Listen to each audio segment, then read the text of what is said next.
Hola. Hello, everyone. Welcome again to another live stream here Friday, where we go live and we talk about things that are impacting your life in many ways. Today, we're talking about ambition and how it's ruining your life. Ambition. Well, we're going to get into it in just a moment, but ambition, it is ruining your life. You don't even understand what ambition is. And we're going to talk about how it's ruining your life and what ways to fight the curse called ambition. And I have a lot of followers. I have a lot of followers on TikTok, YouTube, Instagram, Facebook, and I'm live streaming right now to all of those platforms. So hello everyone. Let me know where you're at. Let me know where do you live? What state? What country? I just spoke to a young lady. She lives in New Zealand. Just yesterday. I believe she's gonna. She's very interested in coaching. But thankfully, I'm. I'm thankful to be here. I thank God for the platform. I thank God for you. I thank God for me, my family. I thank God for protection, for His grace and mercy. And I want you to feel the same way about you, about your life. Last week we what was topic last week? Purpose. It's kind of interesting how things just flow right in. But nonetheless, we're here. Your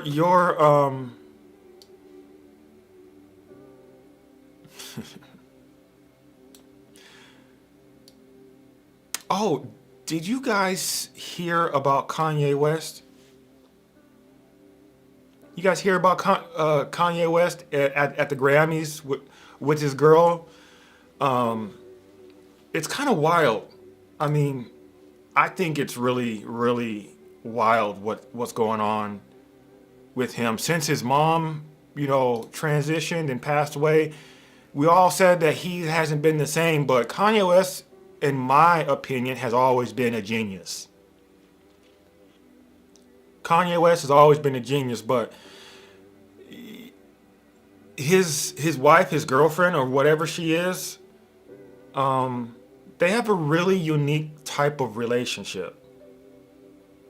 She seems to be very uncomfortable moving around him in a weird way, but she's complying. It's like she's complying, but like she's uncomfortable. Has anybody else seen this? And then Kanye West made her take off her clothes. Pretty much, she was without clothes in front of the world. She is like a robot. It's kind of weird, but do you think that she's going against her will? Do you think that she's not doing stuff like she wants to, she's going against what she wants to do? I mean, she's pretty attractive. I think anybody with a brain can kind of see this, but it's just interesting that she chose him. Do you think that she's really interested in him? Do you guys think? Let me know in the chat. Do you think that she is genuinely interested in Kanye West? I need that back.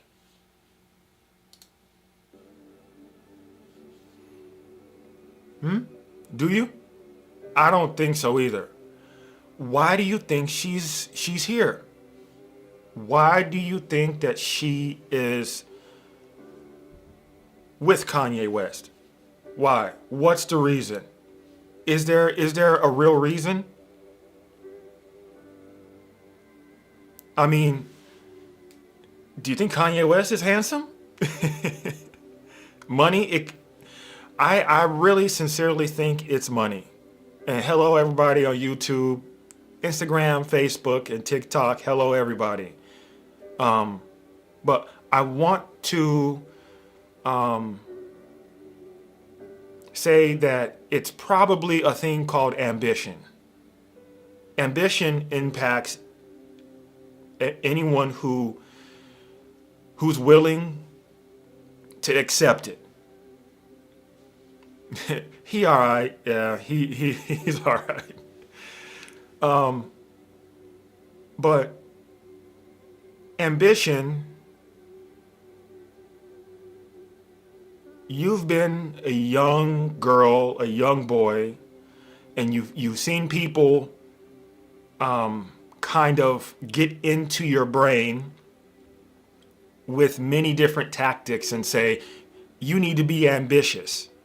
Or they'll say, I like an ambitious man. And what is this thing called ambition? What is ambition? I mean, because you strive to be ambitious, you want to be ambitious. But what is it? Does anybody know? Put in the comments what you think ambition is. Not Ashley, not April. Hello, YouTube. Thank you for being here. So, not Ashley, not April. What is ambition? Put it in the chat. Do you know?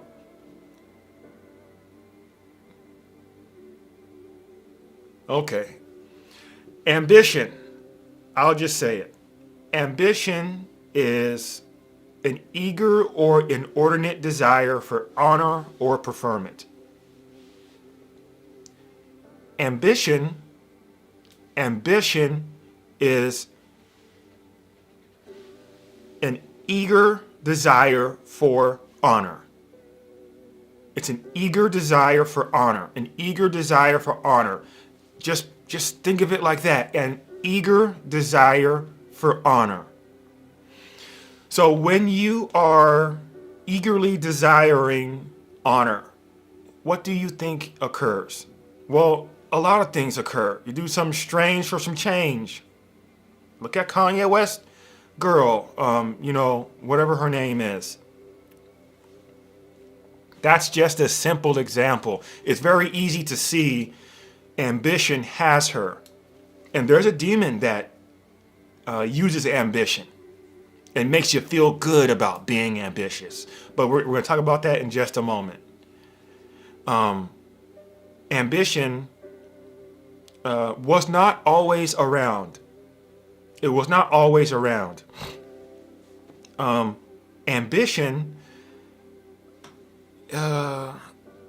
way back in the day in human history, before politicians existed, the world pretty much was ran by kings and queens.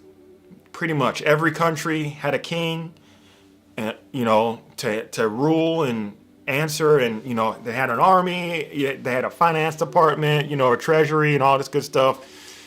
And what ends up happening is there was no need for ambition. You were just there to serve. You were there to serve the king in any country. Even in God's kingdom, you're here to serve. But don't let me get off track. When back in the day, Of course, the king, the human king, does not really have access or visibility of every little thing that happens in every little household.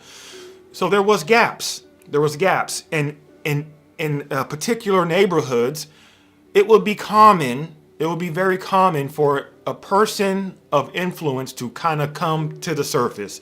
Um, you know, because back in the day, bartering was the way of business. Every family had a thing that they did. Let's say my family was the apple family, and your family was the family that sows, and the family next to you might be the family that is good with baking cakes. Okay. So every family had their own little specialty, and that's how neighborhoods and tribes and villages and kingdoms kind of ran. So after, like, when you started going around and networking and bartering and this for that, hey, I'll give you 20 apples if you give me 5 loaves of bread, or whatever. Kind of seems like an unfair trade right there, but what would end up happening is an influential person would come to the surface just by conversation. You'll see who has the gift of charisma, which is a spiritual gift. And this person who has charisma, just through regular conversation, will become a little bit more influential. You'll start to ask this person questions, advice. Hey, what do you think about this? What do you think about this? What do you think about this? And what ends up happening is this person over the time of history, influential people started gaining more influence or influence that started to be able to compete with the king of any country. You can't get too influential more than what the king is. So then that's like where you would get riots and coups, and you would get stuff to be overthrown. But this is where your first politician was born. When the king of any country was challenged. Now you had a real oomph, a way to put your influence on the most highest level, on the king's level.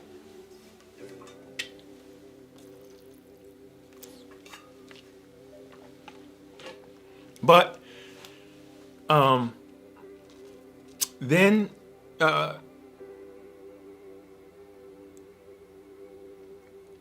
since this was like the first place that politicians were born, this in the same contingency, in the same moment, this is where ambition was born too. Ambition. Okay? If you don't think the king can provide or does provide enough for you, you must become ambitious. You must act in the king's place because you don't think that he can do for you. So you must become ambitious. An eager desire for honor. This is what politicians do. I mean, just look today. Politicians, eager desire for honor. They go around and around asking for your favor, asking for you to honor them. Can I get your vote today? Can I get your vote today? Can I get, if you vote for me, I'll do this for you. This is ambitious. They're asking for your honor. Please honor me. And what they don't know is that ambition is a curse that doesn't stop. Did you guys know that? Ambition is a curse that does not stop. You think that you can get in and out of ambition, but you can't. Excuse me. You can. But once you're in it, you're now in a type of confusion called apathy. What is apathy? And why is there levels of confusion? I thought if I was just confused, I can just be confused. Well, there are three levels of confusion. There are three levels of confusion. And the bottom level, well, first, what is confusion? The word confused, it means to mix and mingle values or ideas, making them indistinguishable. Confused means to mix and mingle values or ideas, making them indistinguishable.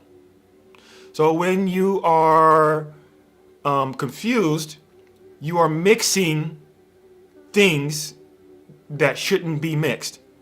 You might think a cell phone is used to cut bread. You might think and accept and believe that 1 + 1 is 3, or that that all men are weak, or all women are weak. Like, you might think that. Well, you're confused. That's confusion. Congratulations. But the thing about confusion is, why it's so dangerous is because you don't know when you are in the process of confusion. It's the very nature of being confused. You don't know what you don't know. That's dangerous. This is kind of where the whole phrase, the blind leading the blind, comes from. People who don't know that they are confused, they're out here teaching. They're out here guiding. They're out here trying to mentor and stuff like that. Evil. That's evil. It don't matter. It don't matter if you have good intentions. It's evil. For my children perish for a lack of knowledge. It doesn't matter. It doesn't matter if it's poison or if it's water inside of your cup. The design of what's in there holds the most weight. And when you are here in confusion, because ambition leads you right, it's a huge indication that you are confused. You will ultimately be on the level of confusion called misunderstanding. Okay, so the bottom level of confusion is called ignorance. Ignorance, and that just means you don't know something. It's just a misplaced information. So 1 + 1 is 3. Congratulations, you're ignorant. You are on the very bottom level of confusion. It's simple to get out of that. All you need to do is just open a book, open your phone. And this is what kind of shocks me. When people don't have to give up their body, like chop off body limbs to get valuable information. And they sometimes ask for help with things they can just research themselves. So then if you're in that situation, you are at an extreme disadvantage, because getting out of any type of confusion, if you don't even have the drive to research yourself, you almost certainly will not leave confusion. Imagine being in a mirror house, like a house of mirrors for your entire life. That's extremely chaotic.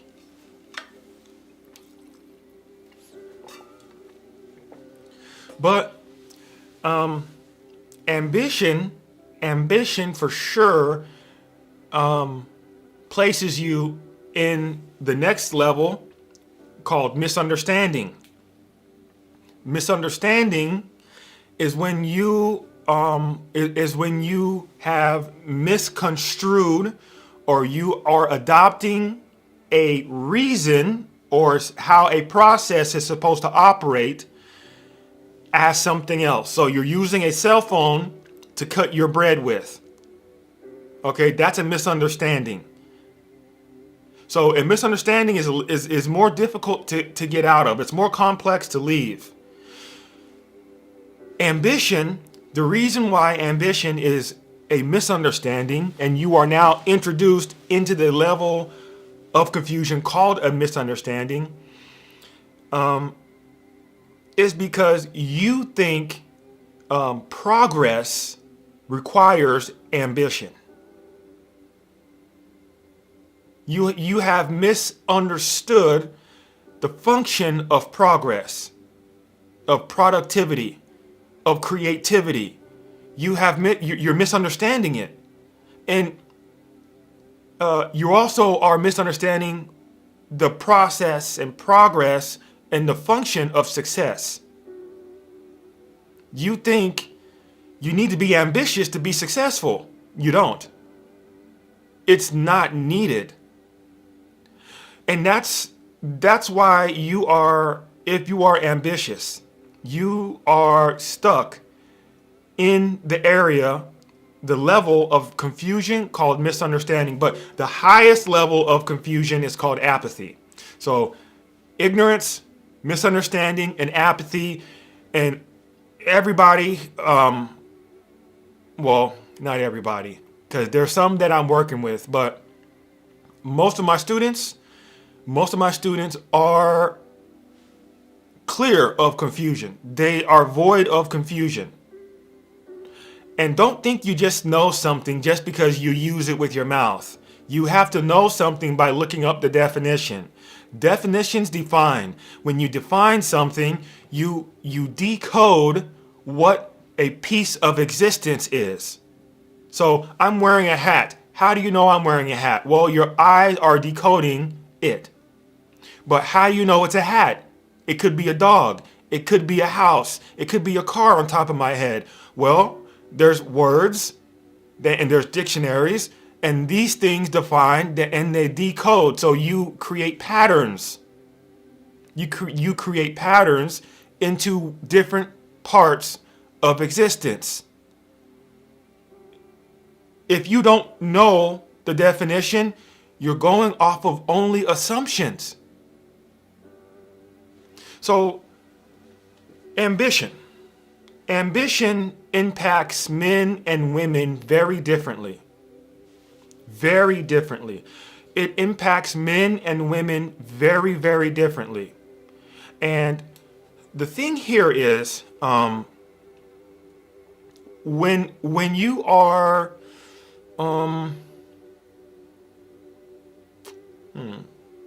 let's start with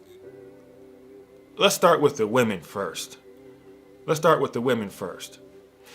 No, let's start with the men first. Because that's what men are supposed to do, right? Be in front. You know, I'm going to do a little side note. You know, when I'm teaching younger men in their 20s, 30s, about leadership, and I asked them, who goes through the door first when you're on a date with your wife? When you're on a date with this woman, who goes through the door first? Who do you think should go through the door first? And you'll be shocked. Everybody says the woman. No. How dare you? So you're doing her a huge disservice. I promise you, you're doing her a huge disservice. Hold on, I need to get a drink.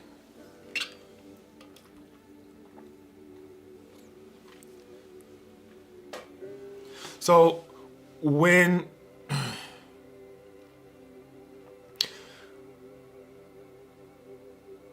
being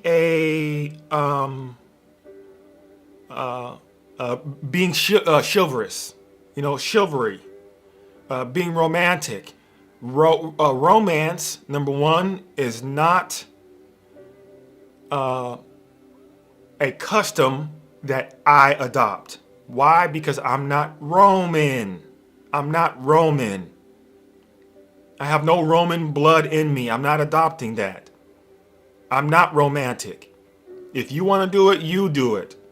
I have my own customs and courtesies that I do for my life, my family. Now, but to be romantic, you have to be chivalrous. Chivalry. A woman likes a man that's chivalrous. Have you heard that? Let me know. I think you've heard that. But the thing here is,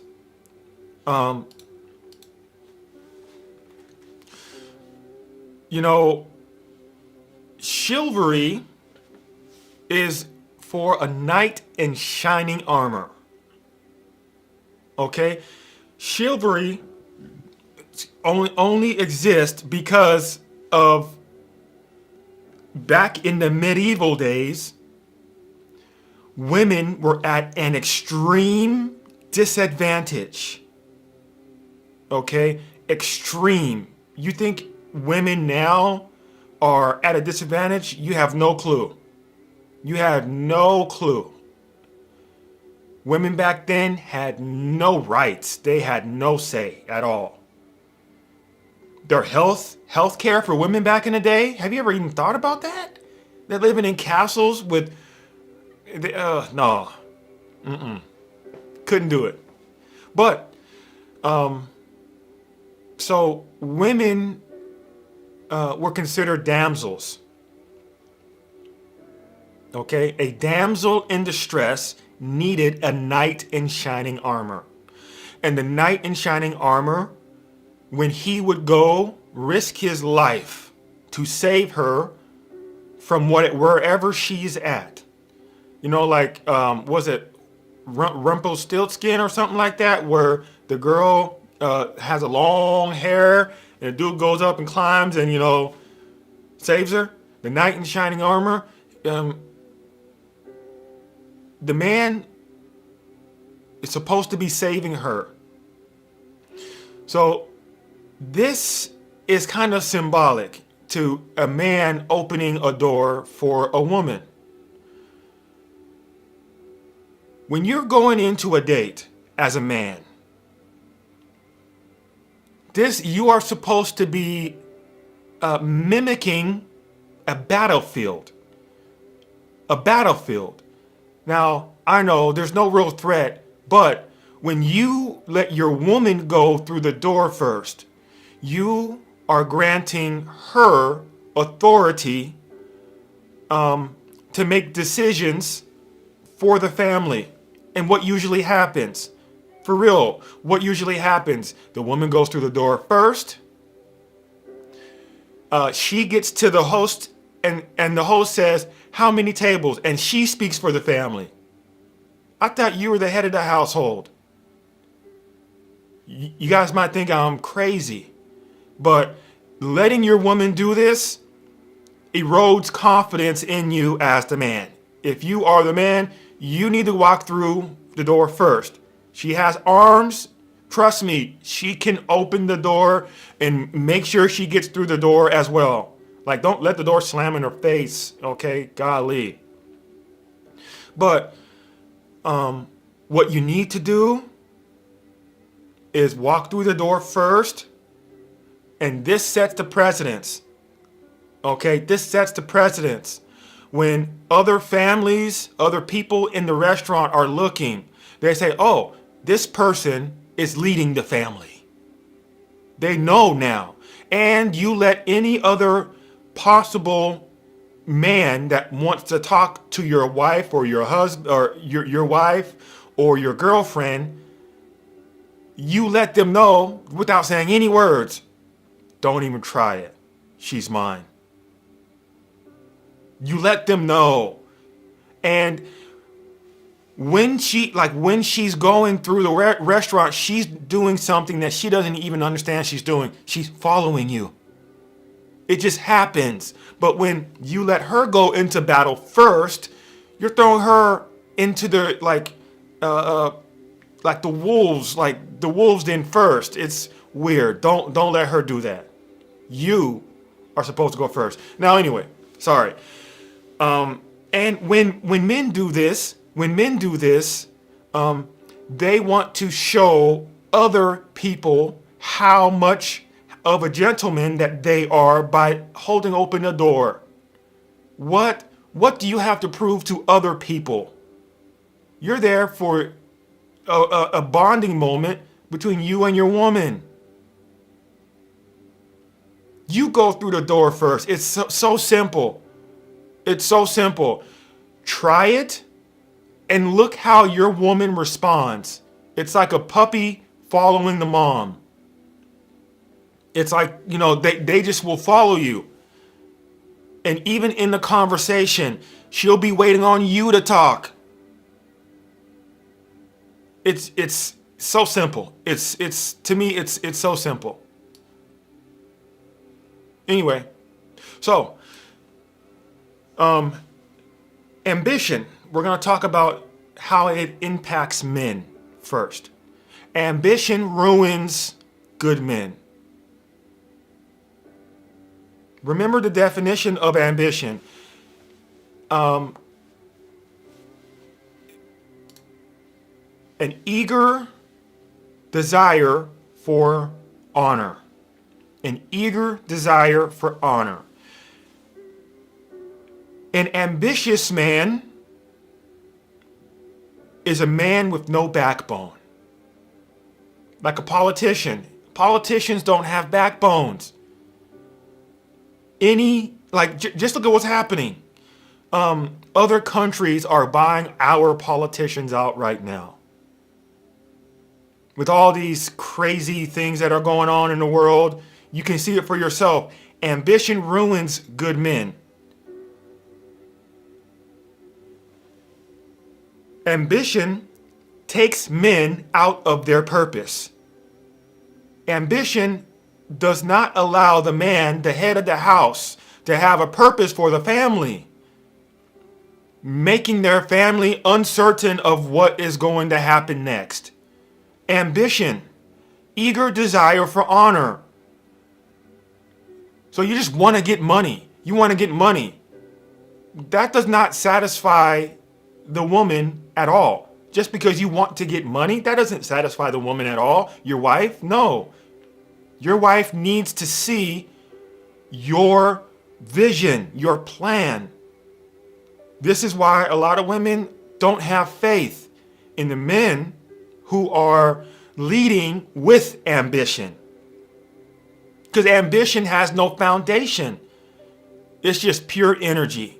It's pure hustle. It's pure grind. And that's ugly. It is. It's not diligent.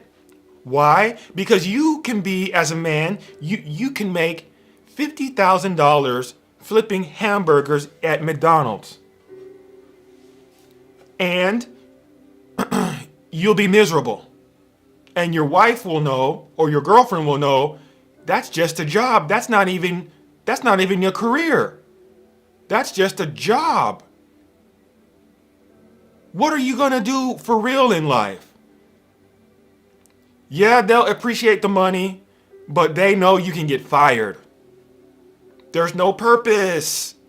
Ambition ruins men because it ruins the purpose of a man. You're no better than a snake because you can turn your back on anybody because somebody else will come by with a better idea that you can possibly make more money with. The gambler.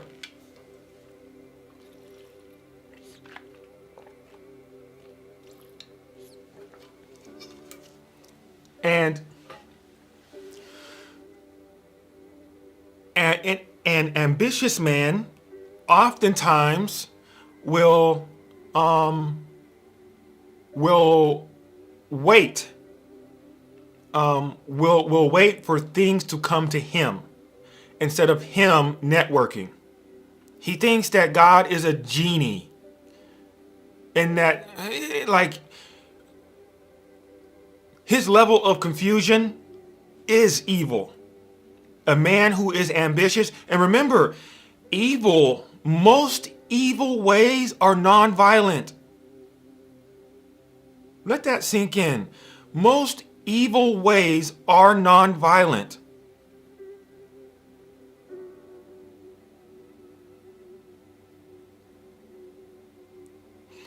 People think that just because, I'm smiling, hi, my name's Kyle, and I'm wasting your time, if I'm wasting your time, that's evil.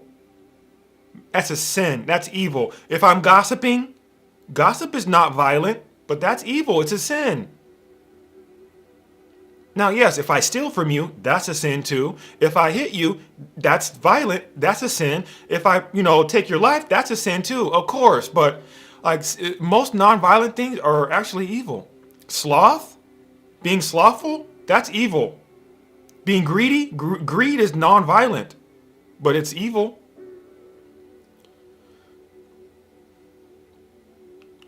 You guys need to get a grip, okay? Like the men who are listening to this, I really want you to get like your life in order. Like there's so much value to be heard, to be led, to be had if you just plan things out. You don't need, like, success is not even about it's not even about money. To be honest, success is not even about money. Success is about design, period. Implement or adopt the design and allow that design to play out accordingly, and then now you have success. Birds are designed to fly, they fly, success. Cows are designed to moo, they moo, success. Lights is designed to illuminate. It illuminates, it shines, success. That's success. If you have designs that are, if you adopt the designs that are supposed to make you money, and they make you money, success. Now, if you want more money, get things that, or adopt systems that make you money. Designs always play out. Poison will poison. Water will hydrate. Does this make sense, people in the chat? Does this make sense, everybody?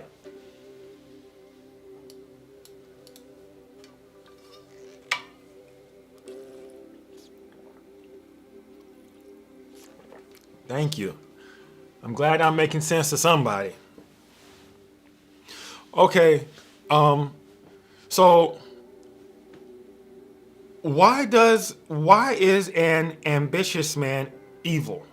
Man, not woman, because we're gonna get to you women. And I'm not afraid of you. Or the spells you might cast on me. Because I'm gonna start talking about you next. Now, an ambitious man is evil because, especially if he is a husband, is because he is not the head of the household. He is a two-headed snake. A two-headed snake is unstable in all of his ways. Unstable. A two-headed snake is unstable in all of his ways. I think that's what the Bible says. And what ends up happening is, how can you be the foundation, the rock for your family, if you're unstable?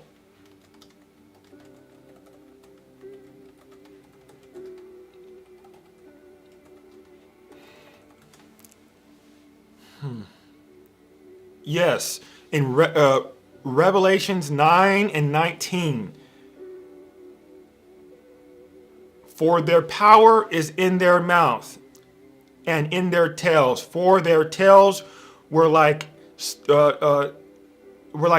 unto serpents, and had heads, and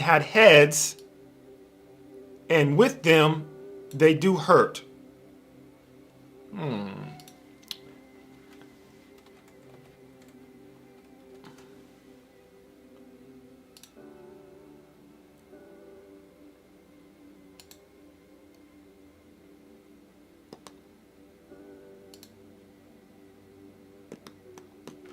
Okay, well, I'm gonna leave that alone.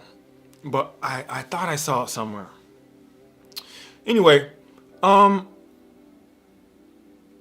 so an ambitious man is evil.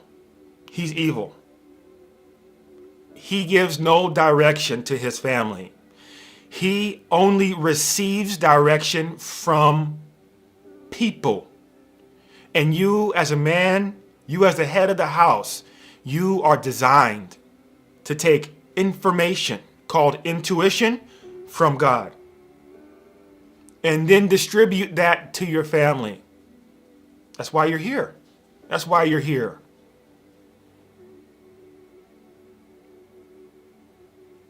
Doing what God tells you not to do, that's evil. It's always evil.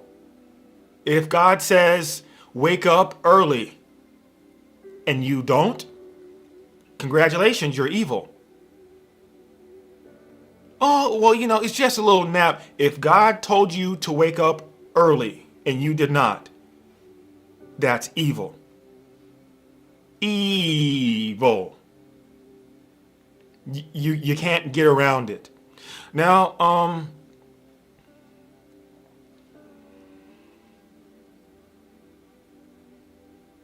ambition in a man makes him greedy. Actually, greed uses ambition as its mouthpiece. The demon of greed, Mammon. Mammon is the name of the demon that rules over greed. And greed is one of the seven deadly sins. And greed, okay, ambition always makes anybody greedy, anybody. And greed is not only directed at money. Greed gets you to focus on obsessing over the desire of a thing. Okay? Greed is not really about the end state. So you accumulating a lot of money, you like having billions and trillions and all this money and not doing anything with the community, that will be glutton, not greed. That you will be a glutton, not greed. But gluttony also is one of the seven deadly sins, is always led by greed. So greed goes right into being a glutton. Okay? And those are two different things, oftentimes kind of conflated and confused, but now you know. Okay. Here's Pepper. Hey, Pepper. Okay.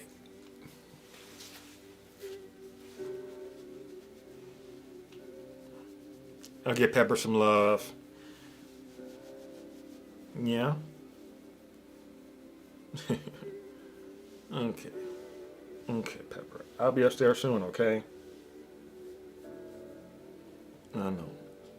Take you out walking. All right. Go. Okay, so now no. So now that we spoke about men, it's time for you women. Okay. Typically, an ambitious man will attract an envious woman. And when it comes to humans, ambition always attracts envy. Always. Always.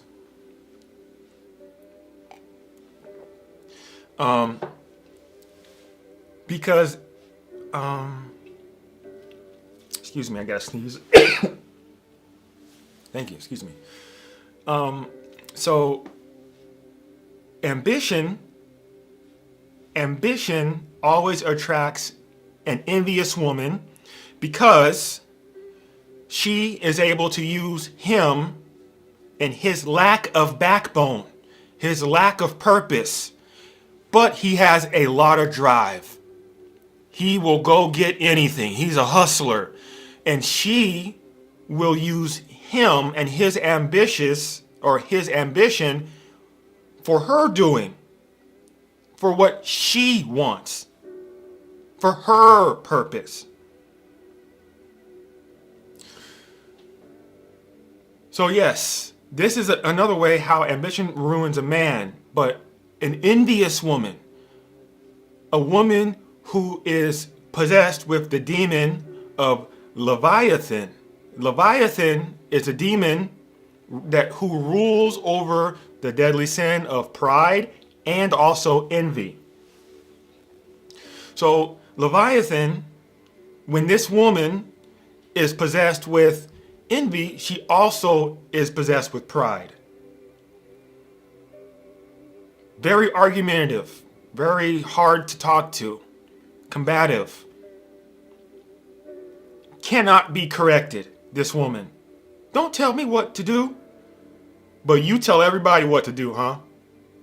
That's usually how it works. But how does ambition ruin a woman? Because women can get impacted. Well, look at Kanye West and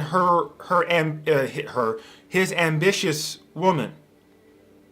She is at fault to or susceptible to. No. She is susceptible to any highest bidder. If a man or a woman came to her with, come on, Sadie.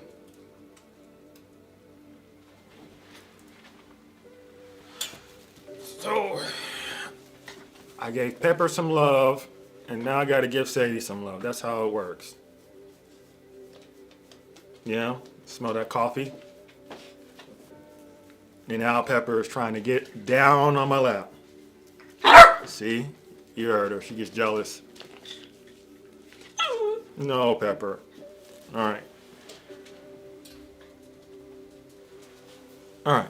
No, Sadie. No. Go over there. Good girl. All right. Sorry about that. So, ambition ruins women because they oftentimes go to the easiest avenue for financial income. And now you see it more and more nowadays. Sexual liberation, the perversion that's happening with the demon of lust, Asmodeus, is impacting women. It's like lust targets women more than it targets men.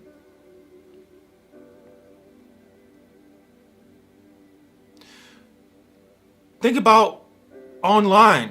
You see these women who don't have a career, don't have any real purpose, so they exploit men who are sexually immature. It's so easy to get online and turn around for the camera. And all these men who have no idea how to manage their sexual energy, they're babies when it comes to their own sexual experience and like their sexual energy.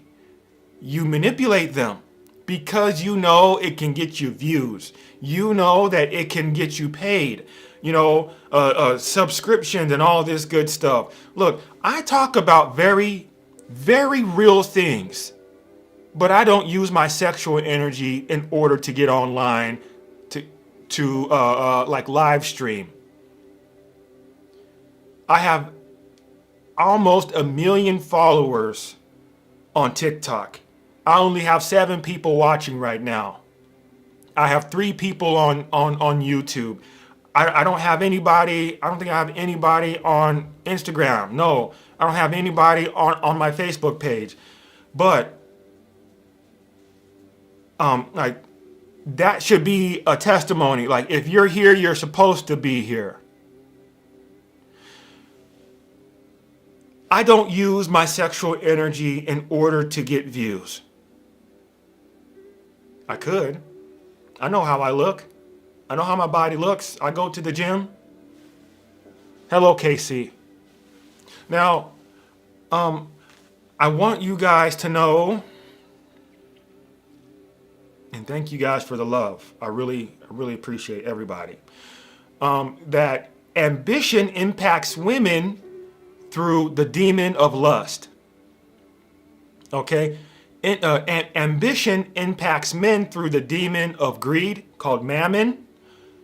Ambition impacts women through the demon called lust. Remember, ambition, the definition, eager desire for honor. Eager desire for honor. Typically, it's greed's mouthpiece, but sometimes, often with women, it transitions to lust.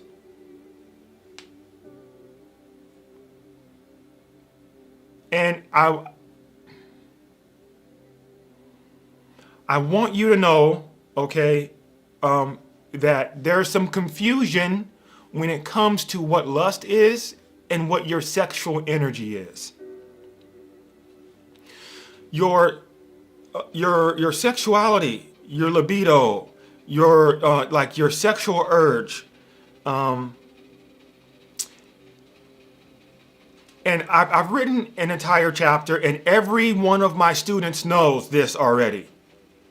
Every last one of my students already knows this, and they have gone and grown so much in this area. But your sexual energy is how it's God asking you to create something, not necessarily a baby. God's not asking you every time you experience your sexuality, every time you get horny, God's not telling you to go get humped or to go hump somebody. You might feel like you want to because that's what you know. That's only what you know. But God created everything. How do I know this? In the beginning, God created the heavens and the earth. God created. That means he created everything. The heavens and the earth. He is the creator. He told us his nature is to create. He made us in his image. All right. He made us humans in his image. A dog is not in his image. A dog is not in his image. A dog cannot create. And they experience things differently when it comes to spirituality. Cats are the same. You know, cats are not humans. Cats are not made in his image. Because it's God's nature to create, so it is ours. It's also our nature to create.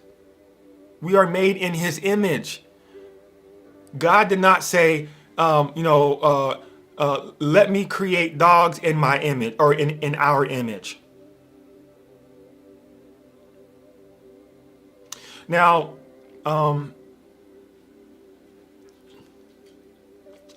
your ability to experience your sexual energy can be perverted. Okay? When you experience your sexual energy, it's the energy of creativity. God's asking you to create. Start your business. Start planning. Start brainstorming different business ideas. What do people ask of you all the time? Oh, that? Okay, then you need to create a business around that.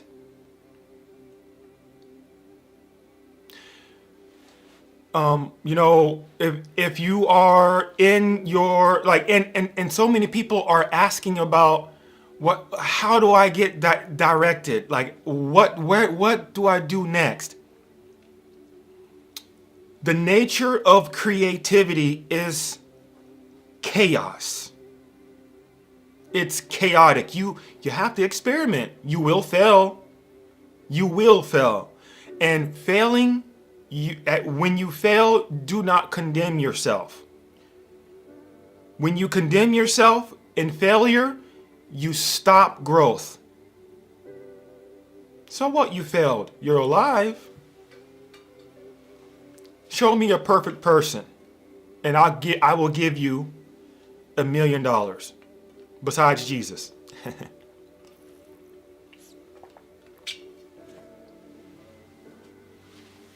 You can't do it. Now,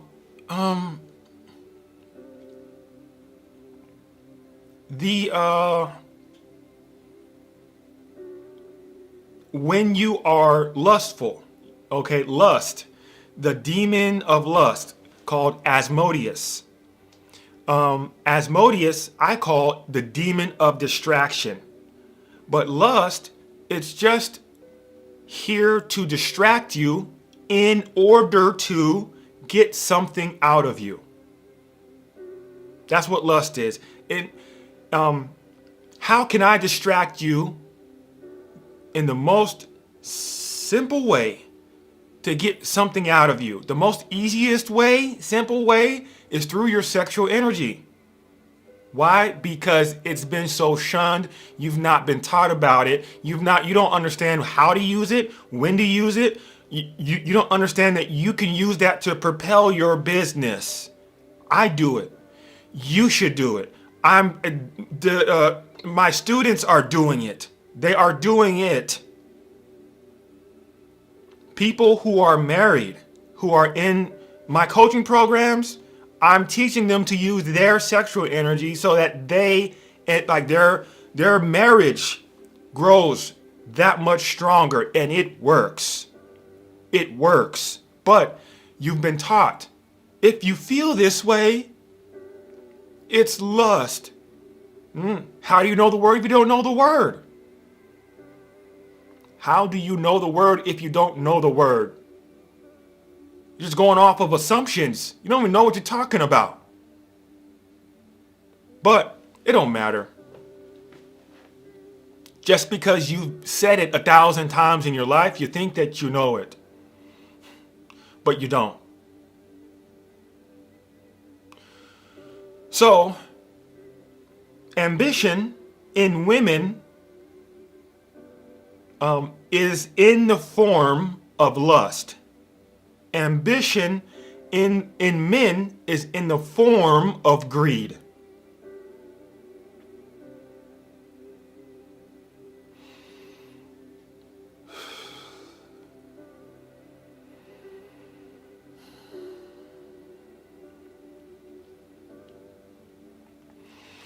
I want you guys to know that ambition is a curse. It's a curse. I want an ambitious man. If you hear a woman say this, stay away from her. If you are a man or a woman and you hear a woman saying this, stay away from this woman. She will ruin your life. Man or woman. If you hear a woman saying this, leave her alone. Let her simmer until the water is all simmered out. And if she's supposed to be in your life, she'll come back around. If you hear a man say, I'm very ambitious, stay away from this man. He'll lead you into a pit of acid. He don't know what's happening. He doesn't know a clue about his purpose. Stay away from this man. The two-headed snake, the blind leading the blind. Leave this man alone. He's not for you. He can't lead a dog on the sidewalk if he wanted to.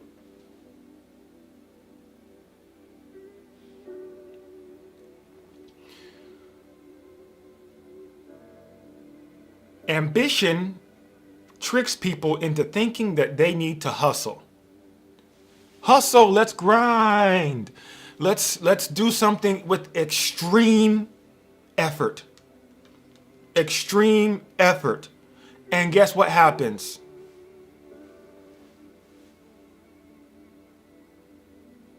He burns out. He fizzles out. This is why when God gives you, man or woman, a seed to start your business, you put so much effort in it at first. So much effort. You're staying up till like midnight. You're getting up at 4:30. You're doing all this effort, but a weekend, you're out. You're done.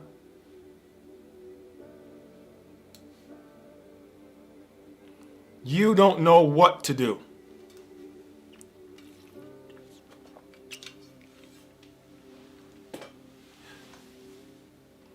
Yes, somebody on YouTube asked, does this come from fear? Yes, ambition foundationally, listen to my words, everybody. Ambition comes because you don't think God will provide for you. It's a spiritual thing. This is why ambition is evil. You don't think God will provide for you, so you think you need to do it yourself. It's just that simple. You think you need to do it for yourself. You're stepping in place of God. How high and mighty do you have to be to think that you can act like God? Isn't that wild?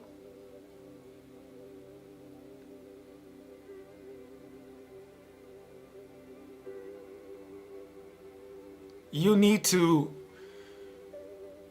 and if you lack faith in God, you never will, or you will always be ambitious. If you lack faith, not if you believe in God, you might know God is real, that God exists, but if you don't have faith in his provision, you step in his place. Get out the way, God. I got this. And then what? You burn yourself out. You erase bridges in your life, like with good people, because you are ambitious. You stop talking to people because you feel like you don't have time anymore to help people.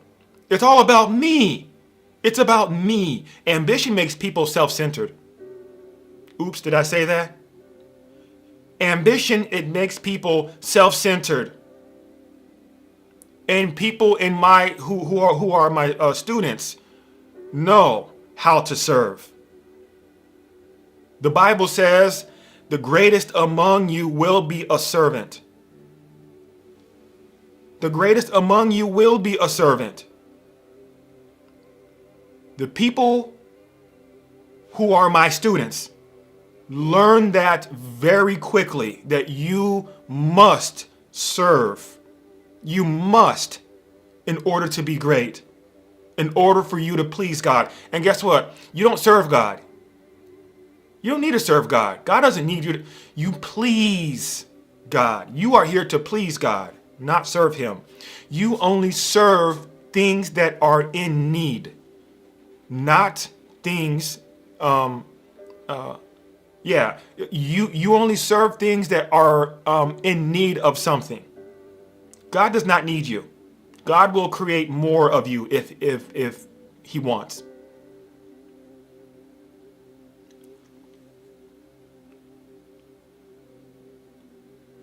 Please God, serve people. That's right, Ashley. Please God and serve people. How do you please God? You got to follow his rules. I don't know his rules. Read the Bible. There's commandments, the 10 commandments, but then he has other rules that are not commandments. Right? The first command that God has ever given to us, be fruitful and multiply. That's not a statement. That's a commandment. Or not a commandment. That's a command. He commanded us to do that. Be fruitful and multiply. I want you to think of your life as like this whole thing is all just one big garden. All of everywhere where you go, it's just one big garden. And you get to sow seeds everywhere you go. It might not be in the soil, but you might give somebody else an idea through a thing called inspiration. And this idea, that might be a seed that makes the next billionaire, that you are able to plant in someone's mind that, you know what, I am worth something. I am able to be loved again. You know what? I'm really good at speaking. Actually, people ask me a lot of questions. Oh, I have really good, sense of fashion. You are a gardener in God's garden.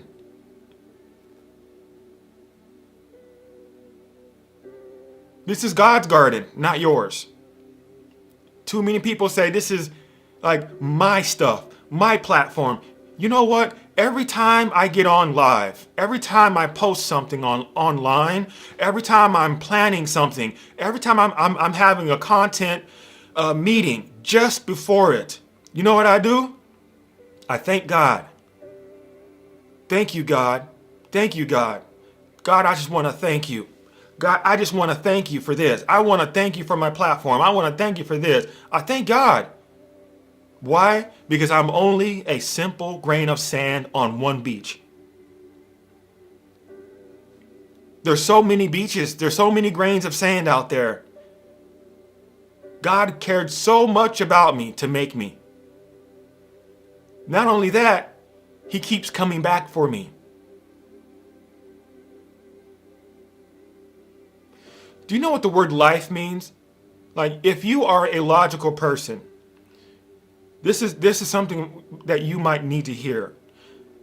Do you know what the word life means?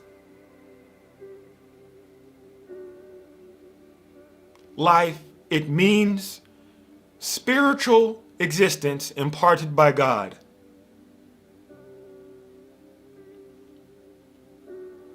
Spiritual existence imparted by God. Quite literally means God is all of everything. God is everywhere. His eye is literally on you all the time. You can't get away from it. He's here. He's there.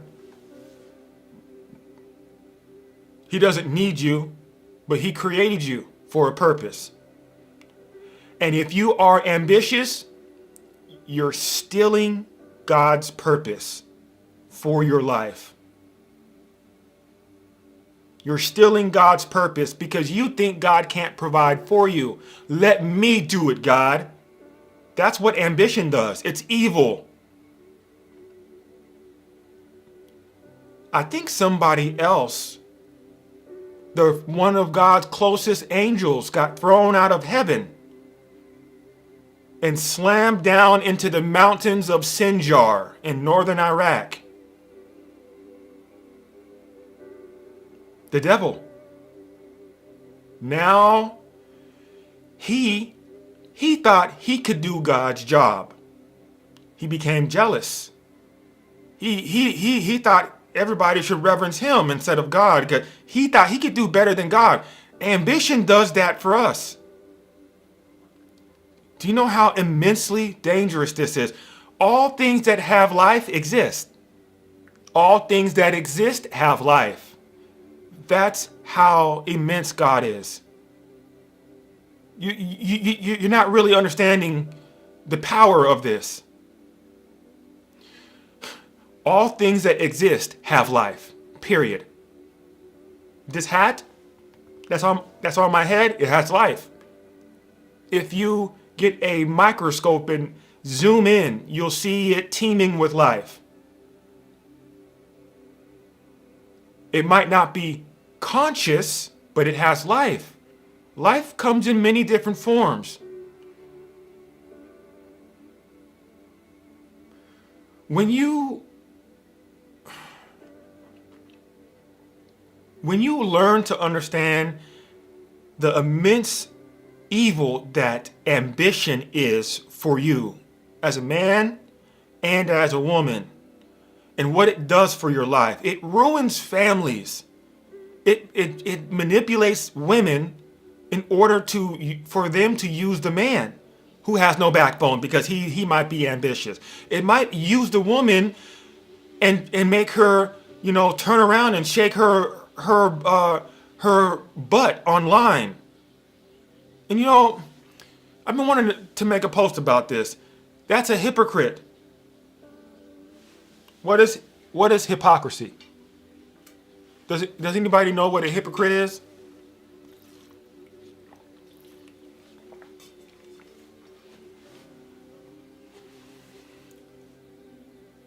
It means a false pretender. A hypocrite is a false pretender.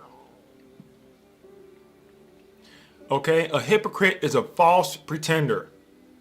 And the thing about a hypocrite is, in the example of when women turn around and show their body, and they lead with their sexual energy to manipulate men who are sexually immature, they're hypocrites. Why? Because just because you are showing me and everybody, the world, your body in this manner does not mean that you actually are or want to have sex with me or anybody who's watching. You're not really advertising a relationship with me, but it appears with my eyeballs. My eyeballs, I'm looking at that, and you seem so welcoming. You're like, oh yeah, come on. I really want you here. This is what I'm seeing, and it's what every man sees, and women. Now, whether you're attracted to that or not, that it doesn't matter. What that is called a hypocrite. That's a lie, and that's evil. It's evil. It's non-violent, but it's evil. You're being a hypocrite.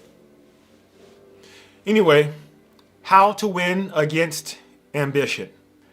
I think I need to be right back. And stick around. Just give me like a couple of moments.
All right. Did you miss me? I know you did. But so how do you get rid of ambition? How do you fix ambition? How is ambition supposed to be managed?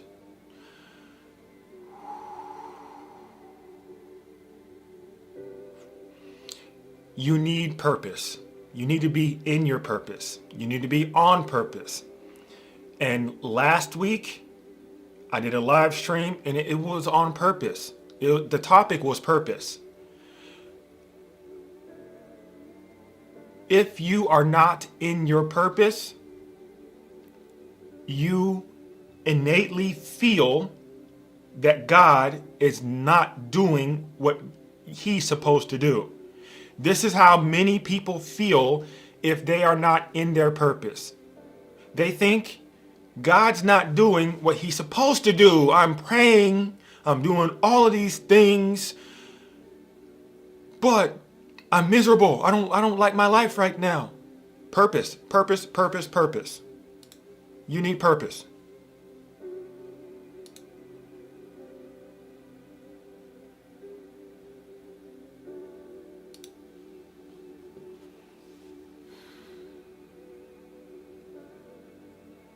How do you discover purpose? Well, if you don't know your purpose right now in your real life, what you need to do, I mean, it's self-awareness first. First and foremost, you're born with purpose, a purpose, but since you are created in his image, part of your, like, the main foundation of your purpose is to create something.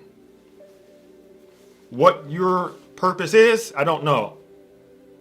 But you need to be able to create something. Period. And if you don't know what you are supposed to be creating, whether it be an online course, whether it be a business, whether it be a safe place for people to come and talk to you, or just vent, or maybe it's a park. Maybe you're supposed to get money together and build a park in your community, or maybe it's a homeless program. You know, you go around and you feed the homeless, or you shelter the homeless, or whatever. You know, whatever you're supposed to create, that's purpose. If you don't know your purpose, you need to get with a teacher. Somebody like me. Somebody like me. I help people discover purpose. I help people discover purpose. I help people discover purpose. And when you are in purpose, you feel full. Your spiritual belly is full. It might not be enjoyable, but you feel like you're supposed to be here. You feel like, okay, it didn't feel good today, but I really needed this. That is purpose. When you are outside of your purpose, you scrape, you claw, you fight for purpose, i.e., ambition. You fight to discover purpose in very strange ways. Ambition. This is like what ambition does. I must discover my purpose. You never really say that out loud, but this is kind of what people mean. You're fighting to discover purpose through the process of ambition. And by doing that, it's just evil. That's all. It's just evil.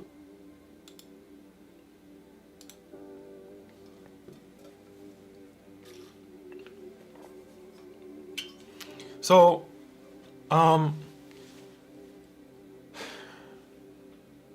mean, and if you want to, if you want to discover your purpose, you know, book a time with me. Okay? Schedule some time with me. I'm here. But I will tell you that slots are filling up pretty damn quick. Now that I'm having my content more structured, I'm getting a lot more emails, a lot more time on my calendar slip away. So if you are interested, just, you know, email me, DM me, or, you know, get in my inbox somehow, and we'll schedule a time. It's just that simple. It's just that simple.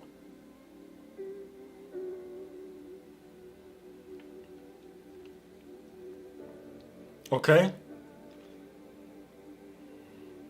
So, to defeat ambition, you need purpose. Because without purpose, there's no real planning happening. People don't really use their calendar. They don't follow any structure. You're not diligent. Ambitions, or the weapon you need to battle ambition is Diligency. You need to be diligent. You need to be able to plan and execute efficiently. For example, I have weekly meetings with my social media PM. Weekly. Okay? I have other meetings with her as well. I have monthly meetings with myself for finances. I have meetings, or I set, objectives when I need to start something, when I need to finish it. Treat your life more importantly than you treat your work, your job. Okay? Oh, I need to get up and go to work.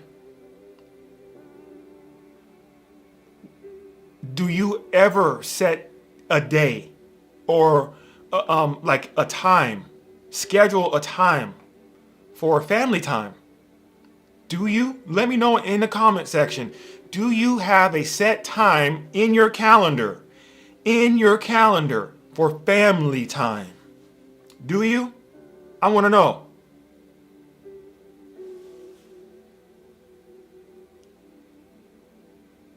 I want to know.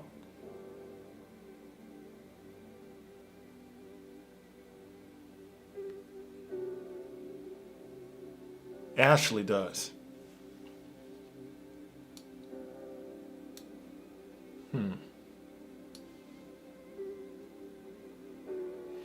Well, it's very advantageous for you to do so. Even if it's not like a family reunion every week, once a week, if you are a parent, if you're a husband, if you're a wife, you need to set time out on your calendar once a week that the entire family knows. Don't you go anywhere, don't plan anything. I work for the family. This means family is the most important thing to me. What are you doing? You're putting your work over your family? Plan family time. Okay? Plan family time. Plan family time. Thank you. Now, when you are when you're fighting ambition, okay, this is what I call spiritual warfare. This is spiritual warfare, and there's many battlegrounds of spiritual warfare, but ambition is the battleground of provision and efficiency, but more so provision. Spiritual warfare, the phrase means the path or journey of confusing your breath. The path or journey of confusing your breath. And remember, the word spirit, it means breath, and spirituality, the art of breathing. Okay? So it's not about crystals or zodiac signs or any of that crazy stuff.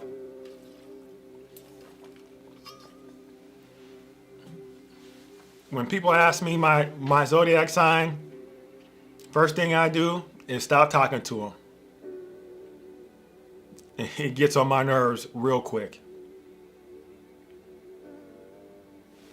Why? Because they're idol worshipers. They openly worship lower gods. Oh, I'm a Gemini. I'm a Cancer. It's like, what are you doing? What are you doing? You know God's listening to this too, right?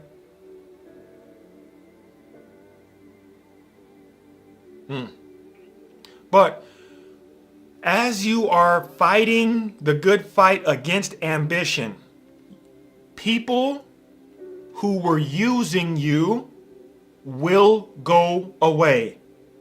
But they're not going to like you because they can't use you anymore. I'm being for real. If you are a man or a woman and you are ambitious and you are now fighting against that, once you start planning things, not moving that, when you start doing things according to what your purpose is, you start backwards planning for your purpose, your goals, people who are using you, manipulating you, they literally can't be around you anymore. And that's the truth. That's the truth.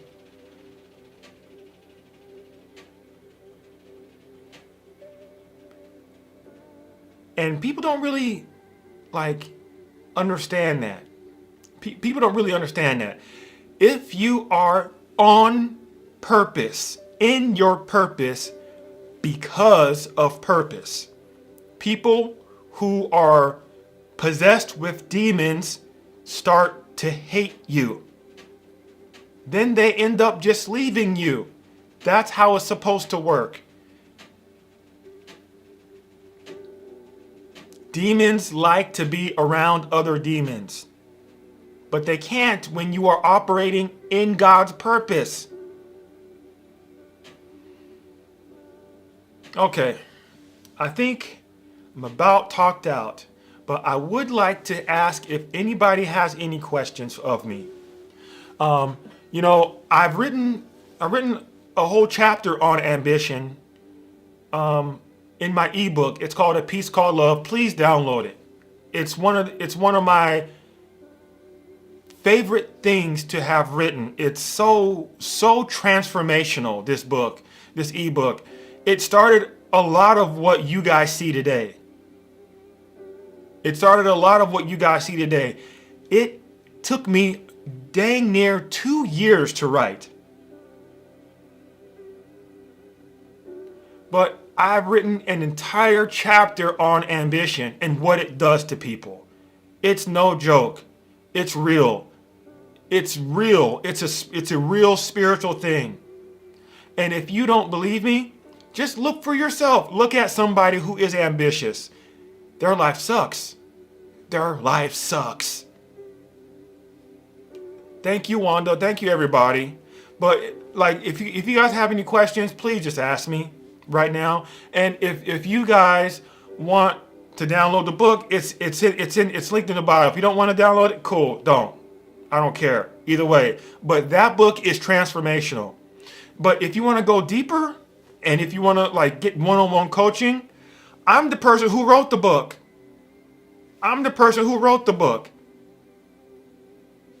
Hit me up. Send me an email. Send me a DM. Say, I just was on live stream. I watched you and I love you. Trust me, I love you too.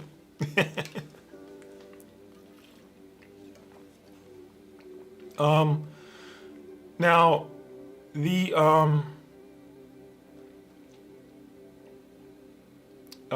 online courses are coming very soon too. So that if you don't want to pay the big bucks with the one-on-one coaching, that's fine. It ain't for everybody. It's for people who are serious about their life. And people aren't really serious about their life. I'm starting to really notice that. They're not. They lie to themselves so much. They say things to make other people look at them and say, oh, he's really helping himself. He's healing himself, or she's really healing himself or herself. And you're not. You're not doing anything. You're a hypocrite, a false pretender. I'm healing right now. Okay, are you going to therapy? No? Oh, what was the last self-help book that you've read? What's your favorite book in the Bible? Oh, I like you don't know. You don't know. Now these people who are saying I am healing and they're doing nothing, faith without works is dead. You're going nowhere fast. You're a rock standing still on the bottom of the ocean. But if you don't want to pay the big bucks for the one-on-one coaching and get the real transformation, courses are coming out. If you don't even want to do the courses, that's fine. I have ebooks. If you don't want to do any of that, and you think that I should not charge at all for helping people, well, number one, it's not your business, so hush. Number two, I have a bunch of free content. A bunch of free content. Just scroll down, up and down my social media platforms. Free. Free. You can't guilt trip me into giving you stuff for free.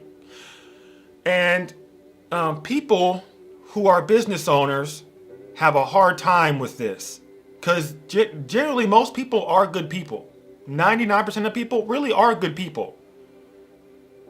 But we're all battling demons, but most of us are actually good people. You want to help people, you want to heal people. You don't really want to see people go and like be in bad places. But what ends up happening is you get these time vampires who just want to vent to you, who just want to do things and say things that don't really that are outside of business.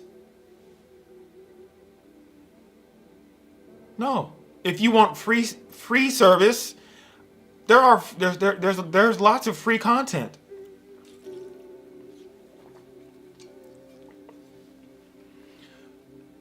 Somebody asked me, does faith make or encourage you to work?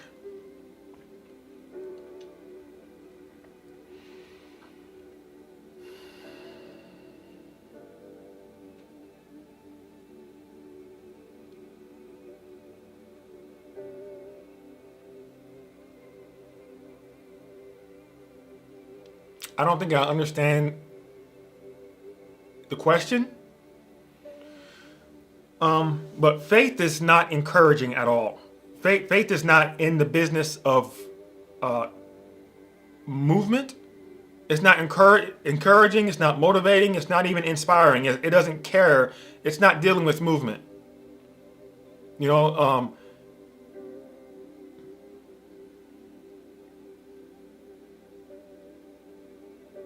does a car fly? No, because it doesn't really go. Cars are for the ground. But faith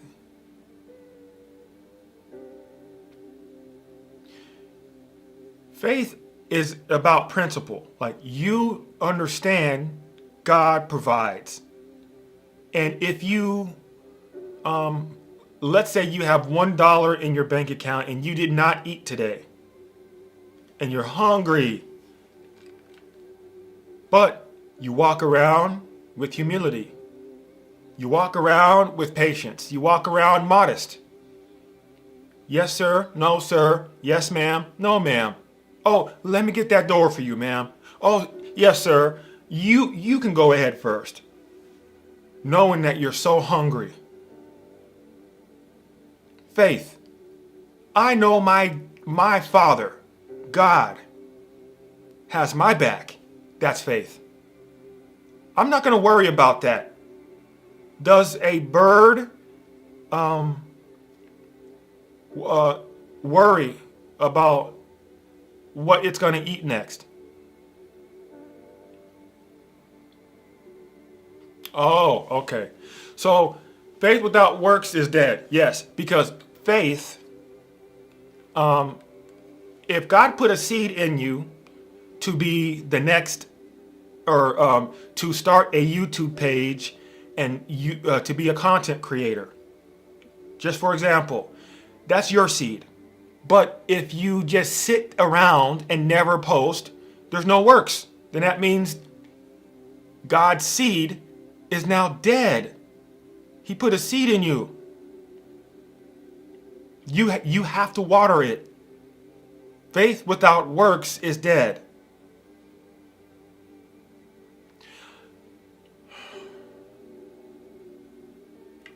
Okay. Well, if there's any other questions from anybody, I will stick around for a little bit in the background, but I do want to know if you guys have any questions for me.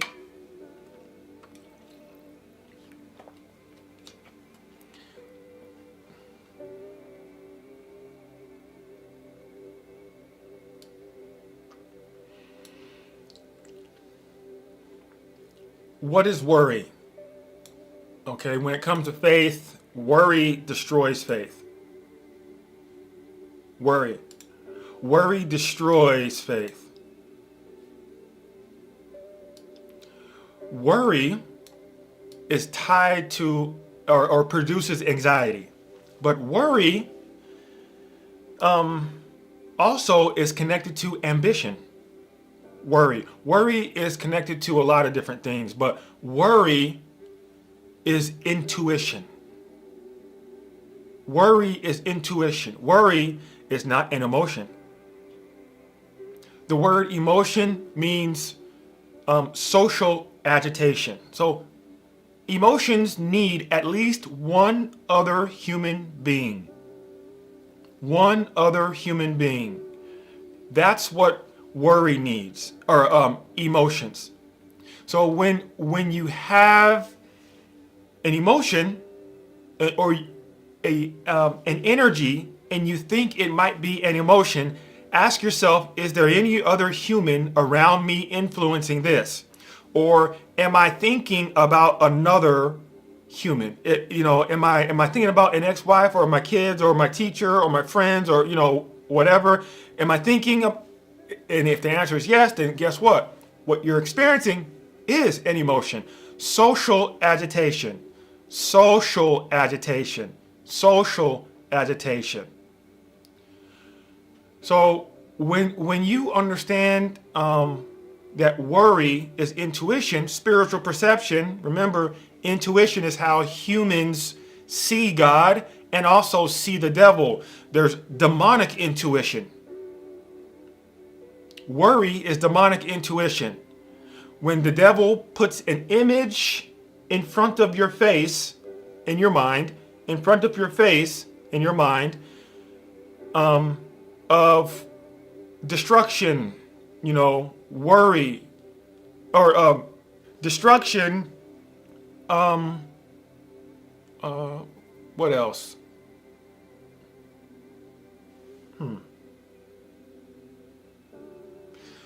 Oh, to steal, kill, and destroy, right? So to steal, kill, and destroy.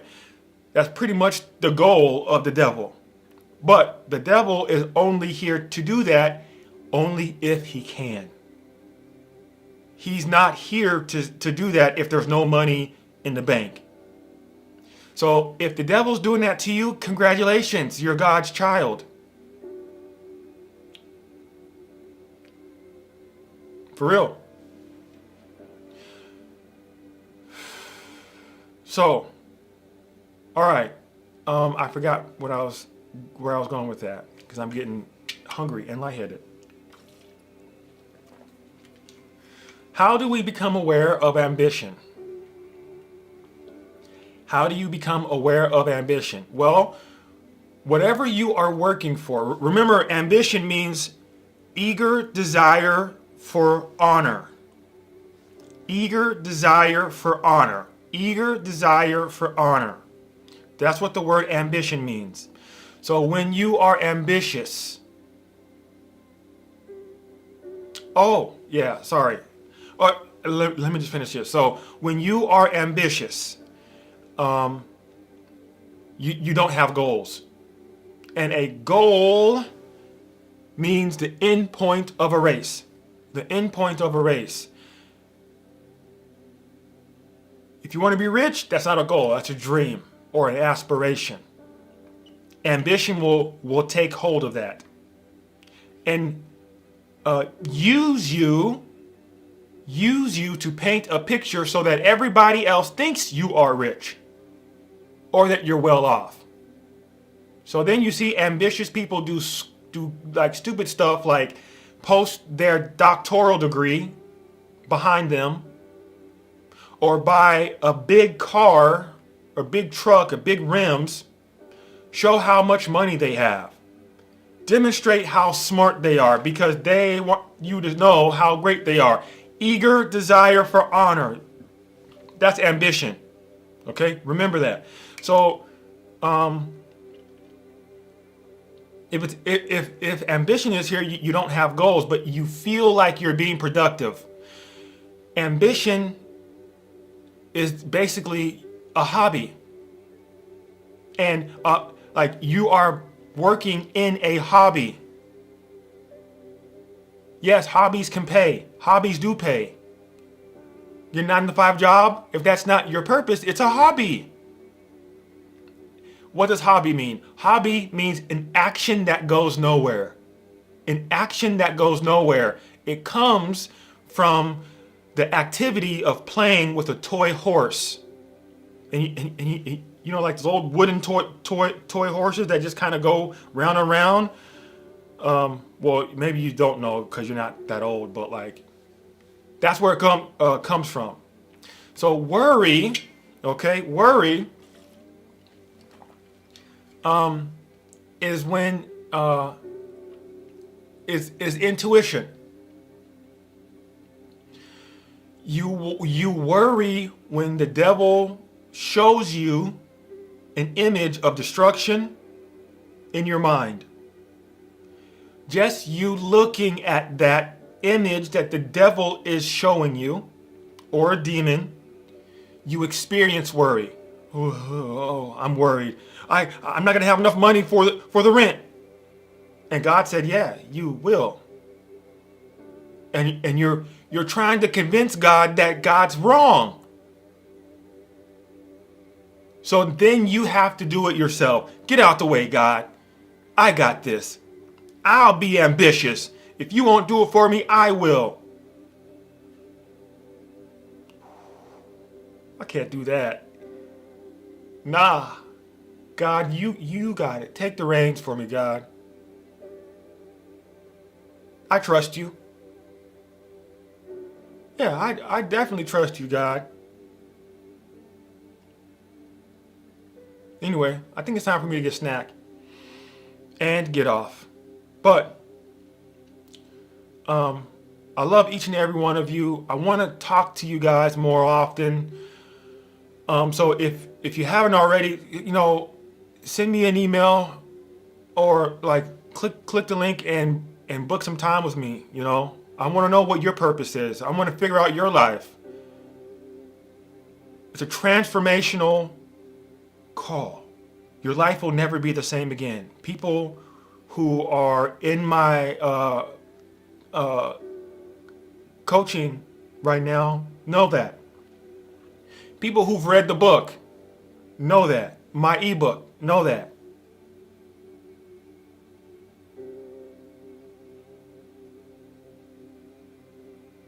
Anyway, I love each and every one of you. I wish nothing but the best for each and every one of you. Now, if you didn't know, now you know.